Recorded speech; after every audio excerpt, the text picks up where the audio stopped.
తెలుగులో లెక్కించడం నేర్చుకోవడానికి సిద్ధంగా ఉన్నావా? 1 నుంచి 10 వరకు ప్రారంభిద్దాం. నేను సంఖ్య చెప్తాను, నువ్వు మళ్ళీ చెప్పు, సరేనా? మొదట 1. ఇప్పుడు నువ్వు 1, 2, 3, 4, 5, 6, 7, 8, 9, 10.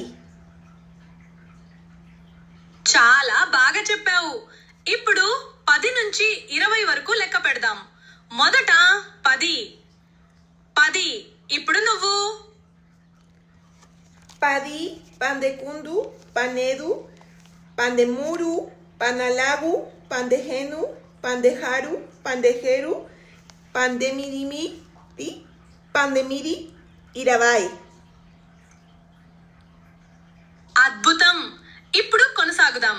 10లలో మొదటి సంఖ్య 10. మళ్ళీ చెప్పు. 10. 10. చాలా బాగుంది.